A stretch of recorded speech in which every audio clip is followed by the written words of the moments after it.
the holidays, right? Dealing with social pressures and then dealing with a perceived loss. It could be a breakup, it could be a loved one passing, it could be a new chapter, maybe in you creating a new business or leaving a job. It could be anything, a pet passing on, anything like that. And you are hit with the idea of grief. And I call it idea because if you looked at any of my other videos, which one in particular is my live on YouTube, then you will realize that it is just an invitation. It is a suggestion, and it's nothing that you absolutely have to do, right? If you want to feel deeply and you want to feel deep loss, then grieve. But if you do not want to, you can be happy. And if you do not want to eat cooked food to soothe your soul, you do not have to either.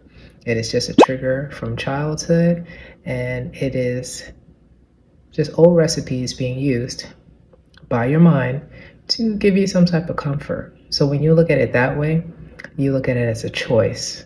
Everything is a choice. You have more options than probably your mind allows you to believe, but you do. And I'm just here to remind you again that you have this choice, and you can choose raw. You can choose your optimal health. There's no reason that you should punish yourself. Look for an escape, any type of scapegoat of emotions. You're not running for everything. You can look at life as everything is happening for you, not to you. Now, for beginners, this may be too much manifestation talk, right?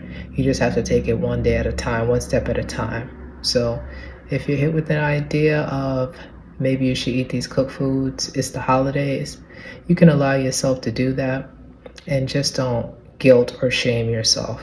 That's like a whole nother level.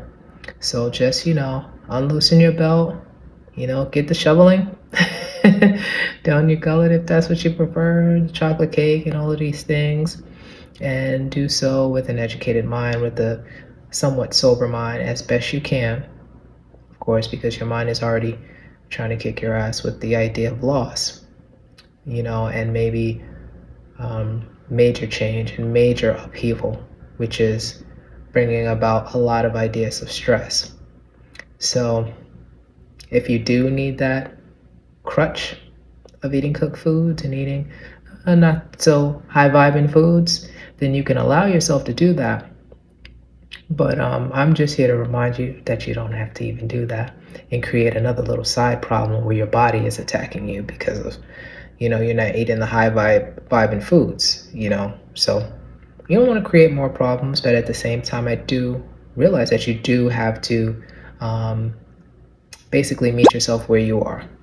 If you're at that space where you feel like, hey, I just cannot even imagine going on eating raw, I've been there. Years ago, I've been there.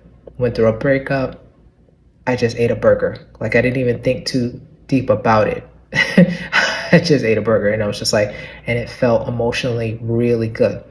Now, I kept going down the slope, but I feel like now I'm educated enough where I don't have to keep going and eating in a certain direction that I know is probably not best for me.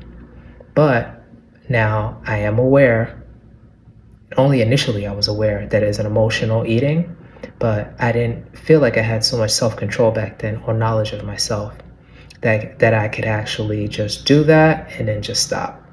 It's like when people go to drink. Some people drink and they're like, okay, I need a drink, and they can drink and they can stop. There are other people that sometimes they drink, they feel like they can't stop. So if you're one of those personalities, just honestly kind of just leave it alone. And this is where you need to talk yourself out of the so-called cheat. Just look at it like it's going to be even harder for you to dig yourself out if you binge or if you even test a little bit.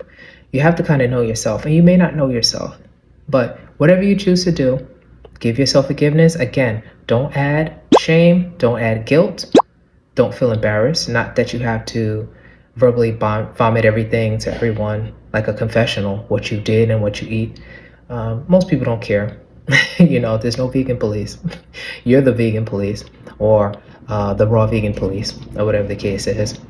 And you just do that for yourself. Just journal it, just say what it is, maybe keep a diary, say how you feel. So you can use this as an opportunity to grow and actually expand your awareness of what your triggers are actually. And you can expand your confidence because you will get through this. You will have new lessons, more information about yourself, and you will be able to handle certain things about yourself that cannot be handled with food, actually, or really is not very completely handled through you just eating certain type of foods like ice cream and cake or whatever. Those are like band-aids basically to like a gash. Sorry to be graphic. So yeah, I just wanted to share that message with you and encourage you and remind you to be kind to yourself, forgive yourself. And I know you can stay raw. It's all good. It's going to be all good in the end. You know, you're going to get through this, and I'm rooting for you. Love you. Thank you for watching this video to the end. If you see the value, please subscribe, like, share, and comment. See you again.